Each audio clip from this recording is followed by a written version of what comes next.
독서 실전학습 2대 지금 1번, 6번 지문인데요. 자, 유럽에서는 종교와 왕조를 기반으로 해가지고 그 중세적 제국과 기독교 이념이 쇠락하자, 자, 이때 이것이 이제 기반으로 이런 중세적 제국이 쇠락하자 영토 국가가 중심이 되는 바로 국제 정치 시대가 시작이 됩니다. 자, 이때 그동안 국제 정치학에서는요, 근대 국제 정치의 시작 시점을 어디로 보냐 이렇게 했는데 바로 여기 있는 바로 이 팔레스타인 조약 이 직후로 보는 경우가 지금 많아요. 자, 그래서 이게 그 이유는 바로 여기 있는 이 팔레스타인 조약의 체결로 인해서 유럽을 지배했던 이 신성 로마 제국의 지위가 고유한 영토를 지닌 개별 국가들과 동등해지면서 주권 국가를 국제 관계 행위자로 인식하는 바로 근대 국제 정치가 시작되었다고 봤기 때문에, 자, 그러니까 결국 하나하나의 저기들을 다 독립적인 국가로서 이제 인정이 되는 거죠. 개별 국가들을 이제 동등한 위치로 봤단 말이야. 자, 그래서 이때부터를 우리가 지금 국제 정치 시대다 이렇게 보기도 하는데, 자, 그런데 하지만 이 여기는 이 베스트팔렌 조약 직후에 이후에도 유럽 재패를 위한 국가 간의 경쟁은 지속되고 있었고, 자, 그리고 자, 뒷부분에서 유럽 내에서 상호 공존의 규범과 다자주의 원칙이 확립되는 주권 국가 확립식이나 또는 유럽의 그 주권 국가들이 비유럽 국가를 주권 국가로 인정하기 시작했던 시기를 뭐로 보는 경우도 있다. 자, 이것을 바로 우리가 근대 정치의 시작으로 보는 경우도 있다. 이렇게 지금 입장이 좀 다르네요. 자, 다시 갑시다. 자, 가장 기본적으로 국제 정치 시대는 언제부터 시작됐냐? 이거에 대해서는 자, 여기 있는 이 베스트팔렌 조약 이 직후로 보는 경우가 많아요. 자, 그것은 바로 여기 있는 신성 로마 제국이 유럽을 지배하고 있었다면 이 지위가 이제 무너지면서 각 개별 국가들이 동등한 위치로 갔다고 봅니다. 자, 그런데 그렇지만 자, 여기 있는 아직까지 뭐가 지금 있군요. 아직 유럽 재패를 위한 국가 간의 경쟁은 아직 계속되고 있었고, 유럽 내 안에 상호 공존의 규범이나 다자의 원칙이 확립되는 이 주권국가 확립 시기, 또 유럽의 주권국가들이 비유럽 국가를 주권국가로 인정하기 시작했던 시기로 보는 것, 조금 더 뒤로 늦추는 거죠. 이렇게 보는 경우가 바로 이거 국제 정치 시대로 보자.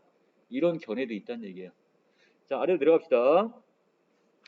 자, 유럽 지역에서 근대 정치가 자리 잡게 된 과정을 이제 크게 세 단계로 지금 살피고 있습니다. 자, 그래서 일단 시기를 언제로 볼 거냐는 약간의 이견은 있지만 그 상황에서 이걸 단계를 이제 세 단계로 과정을 나누게 되는 거야. 국제 정치 시대가 오게 된 그 과정을. 그러니까 첫 번째 단계가 종교를 기반으로 한 중세 이 제국권 개념에서 완전히 탈피하는 단계가 이제 첫 번째 단계가 됩니다. 자, 옛날에는 이게 종교 중심이었단 말이에요. 자, 종교 중심에서 이제 탈피가 되는 거죠. 자, 기독교라는 종교적 이념과 왕조적인 인적 관계 기반에서 범유럽적 그 제국을 건설하는 노력은 이 신성 로마 제국의 칼을 5세를 끝으로 더 이상 시도되지 못했습니다. 자, 이 기독교를 중심으로 해서 하나를 그냥 큰 유럽을 하나의 제국을 만들려고 했단 말이에요. 이런 노력 이제 어떻게 이런 시도가 언제부터 칼을 5세 이후에 이제 끝장났다 이런 얘기야 지금. 자, 그래서 이 단계를 첫 단계로 봅니다.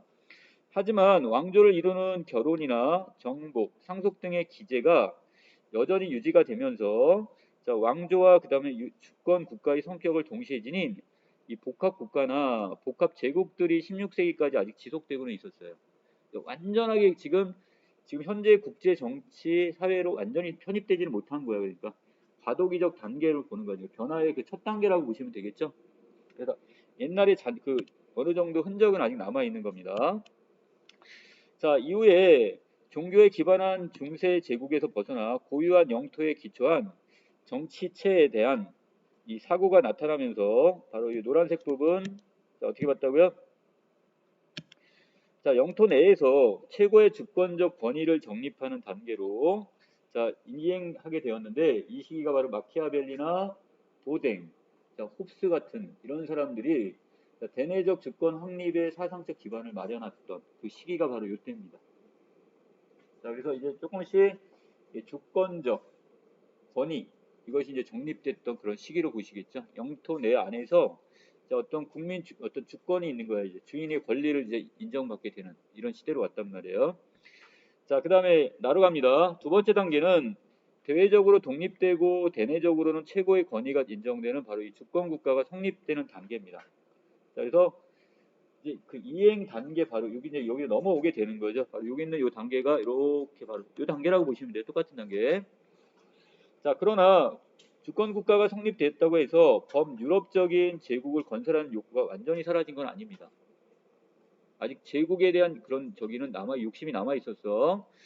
자, 그래서 30년 전쟁 이후에도 고유한 영토를 가진 특정 주권 국가가 다른 국가들에 대해 우위를 점하여 새로운 제국을 건설하는 시도가 계속되고 있었어요. 자, 이는 영토를 확장하고 더 나아가 국력을 극대화하기 위한 다양한 전쟁과 식민지 개척의 형태로 발현이 됩니다. 이것이 나타나게 되는 거죠.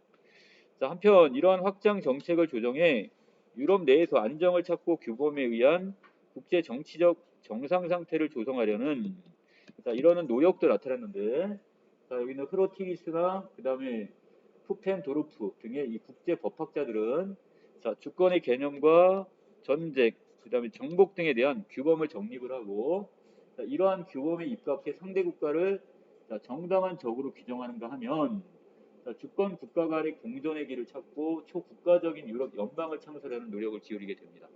자, 아직까지 뭐가 있는가 그렇지만 아직도 상대를 적으로 보는 적대적인 국가로 보는 경우가 아직 남아 있었던 거예요. 그리고 이 전쟁이 뭐냐? 전쟁의 개념, 정복이란 어떤 걸 정복이라고 하느냐? 이런 개념을 정리를 했단 말이에요, 지금.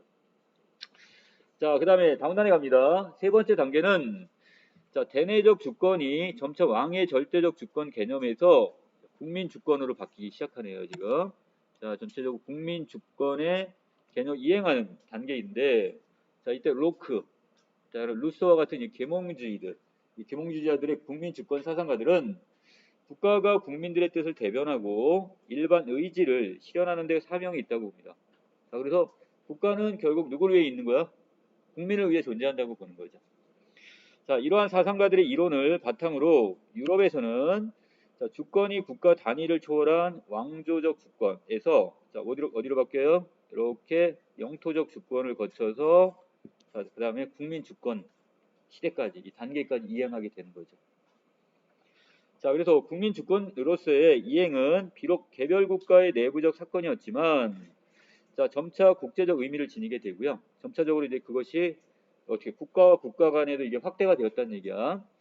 자, 그래서 유럽에서 제국을 건설해오던 국가들은 이제 단순히 영토 정복이나 전쟁을 통해 제국을 유지할 수 있는 게 아니라 이 정복한 국가의 국민들을 국민 주권의 원칙에 따라서 온전하게 통합해야지만이 제국을 유지할 수 있게 되어버렸어요. 자, 이 시기에 바로 이 나폴레옹이 나타나게 되죠. 자, 그런데 이 나폴레옹은 범유럽적인 제국을 건설하는 꿈, 이때도 또 야망이 너무 컸네, 얘도. 이미 제국의 어떤 이런 큰 저기를 이제 점점 쇠퇴되고 있는 상황에서 이 다른 나라를 다 집어삼켜가지고 하나의 제국을 건설을 하려고 했단 말이에요. 이런 욕심을 내버렸단 말이에요. 자, 이때 꿈과 민주주의 혁명적 원칙을 결합해 제국을 건설해야 했지만 결국 다른 국가들의 반대로 실패하게 되죠. 다른 국가에서 그걸 받아들일 리가 없잖아요, 지금. 자, 이는 곧 유럽의 세계 배분 구조, 세력 배분 구조에서 한 국가가 제국을 건설하는 것이 매우 어려운 일이 되었음을 의미합니다. 왜? 다른 국가들이 반대가 있으면 그것은 이루어질 수 없게 되는 거예요, 지금. 자, 결국 중세의 제국 질서가 약화가 되면서 초기 근대 유럽에서 주권을 획득한 단위는 자, 제국 국가의 어떤 혼성적 단위라고 할 수가 있습니다. 자, 그래서 주권 국가는 유럽 내에서 제국을 건설하는 목표를 추구하면서 동시에 비유럽 지역으로 세력을 확장해 나가고자 했고요. 자, 제국을 비롯해서 도시국가 또는 도시연합이나 이런 단위들이 국가라는 정치체로 이제 재정비가 되긴 했지만 여전히 이러한 단위들이 공존하면서 경쟁하고 있었어요. 그러니까 완전한 어떤 국가적인 체제들을 독립적으로 다 이렇게 유지가 되어 있는 상태는 아니었다는 얘기예요. 뭐 도시의 어떤 연합 형태나 도시 국가의 형태들도 아직 잔존하고 있었다는 얘기예요. 자, 이때 주권 국가들 간에도 여전히 상호 정복과 그 다음에 영향력 행사의 제국 논리가 작동을 했습니다. 즉, 이 신성 로마 제국과 프랑스와 같은 나라가 공존하면서 양자는 서로 정복을 하기 위한 제국적 야망을 가지고 있었고, 그 다음 아메리카나 그 다음에 아프리카, 아시아로 이제 팽창해 나가는 팽창 정책을 쓰게 되는 거죠. 그러니까 결국 자기들의 야욕을 다른 나라들로, 다른 대륙적으로 계속 이거 손을 뻗치게 됩니다. 자, 한편 유럽 지역에서는 제국을 추구한다고 해서 반드시 다른 단위들을 말살시키는 일원적 지배를 추구했던 것은 아니고요.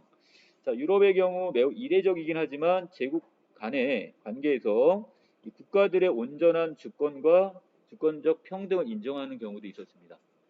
자, 또한 지금 바로 이 제국은 2차 세계대전 당시 이 히틀러가 통치했던 독일을 통해 알 수 있듯 주권 국가를 단위로 제국의 목표를 실현하기도 했어요. 자, 결국 근대 국가 정치가 성립을 하고 발전하는 과정에서 제국, 도시국가, 도시연합과 같은 국가 이외의 다른 단위들은 형식적으로는 사라져 버렸고요. 이 국가가 제국의 목표를 추구하려고 했던 속성은 지속되어 왔다고 볼 수 있겠네요. 자, 독일이라는 것은 하나의 주권 국가잖아요. 이 국가가 결국 어떻게 전 세계를 지금 침략의 야욕을 뻗쳐가지고 하나의 제국을 건설하려고 했으니까 바로 이 동그라미 그 A 그 윗부분에서 얘기하는 것처럼 바로 여기 있는 자, 주권 국가를 단위로 해서 제국의 목표를 실현하려고 하는 경우도 있었다는 얘기예요. 독일 같은 사례가. 자, 여기까지 전체적인 내용이 결국은 이제 전체적 국제 이제 정치 사회가 이제 시대가 도래를 하게 되는데 자, 이것이 이제 결국 그동안에 있었던 어떤 종교적인 색채들은 점점 줄어들고 이제 어떤 국가라는 개념, 주권 국가라는 개념이 나오게 되면서 자, 이것이 그냥 바로 나온 건 아니고요. 이렇게 첫 번째, 두 번째, 세 번째 단계를 거쳐 가지고 이것이 전반적으로 이제 국제 정치 시대를 열게 된다. 하지만 이런 상황 속에서도 결국 뭐가 남아 있어? 제국주의에 대한 어떤 야망이나 이것은 남아 있었다. 이렇게 보시면 될 것 같습니다. 자, 여기까지 내용 정리 마치고요.